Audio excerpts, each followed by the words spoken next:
വീട്ടിലേ എല്ലാവരും കൂടിയാൽ നല്ല ജഗപ്പുകയാട്ടോ. രാവിലെ എണീറ്റ് വന്നപ്പോൾ ഉമ്മ ഇവിടെ ചപ്പാത്തി ചുടുന്നുണ്ട്, ഉപ്പയും മക്കളും അവിടെ ഇരുന്ന് കഴിക്കുന്നുണ്ട് കേട്ടോ. അപ്പോസിനൊരു പഴം വാട്ടി കൊടുത്ത് നേരെ ഏട്ടൻ്റെ വീട്ടിൽ പോയി. അവിടെ കുട്ടിപ്പട്ടാളങ്ങളെല്ലാവരും കൂടിയിട്ട് നല്ല തിരക്കായിരുന്നു കേട്ടോ. തകൃതിയായിട്ടുള്ള കളിയായിരുന്നു. അത് കഴിഞ്ഞ് മടങ്ങിയിട്ടേ സെജിൻ്റെ അടുത്ത് നിന്ന് കുറച്ച് കുരുമുളകൊക്കെ വാങ്ങിയിട്ടാണ് പോകുന്നത്. കുരുമുളകിൻ്റെ തൈ ഉണ്ടാക്കാൻ വേണ്ടിയിട്ട് അതിൻ്റെ കുറ്റിയൊക്കെ വാങ്ങി പോന്നിട്ടുണ്ടായിരുന്നു. മുറ്റത്ത് വന്ന് വീണ്ടും കളി തുടങ്ങിയിട്ടുണ്ട്. വീഴുന്നുണ്ട്, എണീക്കുന്നുണ്ട്, ജഗപ്പുകയാണ്. വീട്ടിലെത്തിയപ്പോഴേ നല്ല കുടംപുളിയൊക്കെ ഇട്ട് തേങ്ങയൊക്കെ അരച്ച് നല്ല മീൻകറി ഉണ്ടായിരുന്നു. ഇടിച്ചക്ക ഉപ്പേരി അതെടുത്തിട്ട് നല്ലോണം കഴിച്ചിട്ടോ. അതിനുശേഷം പിന്നെ ഒരു ഹലുവ കഷ്ണം എടുത്തിട്ട് വായിലിട്ടു. അതിലും ക്രേവിങ്സ് നിൽക്കാത്തതുകൊണ്ട് ചോക്ലേറ്റ്സ് നിന്ന് പോയി കുറച്ചെടുത്ത് കഴിച്ചു. പിന്നെ കുറച്ച് സാലഡും കഴിച്ചു. ഈവനിങ് ആയപ്പോൾ വെറുതെ ഇരുന്നപ്പോൾ നമുക്ക് പാറമ്മ പോവാണ്. അതായത് വീടിൻ്റെ ഫ്രണ്ടിലുള്ള ഒരു കുന്നാണ് അത്. ചൈൽഡ്ഹുഡ് മെമ്മറീസിലെ മുൻപന്തിയിൽ നിൽക്കുന്നതാണ് കേട്ടോ ഈ ഒരു കുന്ന് എന്ന് പറയുന്നത്.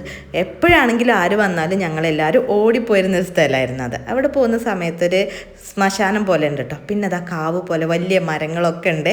ഞങ്ങൾ കുറേ പ്രേതക്കഥയൊക്കെ പറഞ്ഞുണ്ടാക്കിയിരുന്നൊരു സ്ഥലമായിരുന്നു കേട്ടോ അത് കുട്ടികളായപ്പോൾ കേട്ടോ.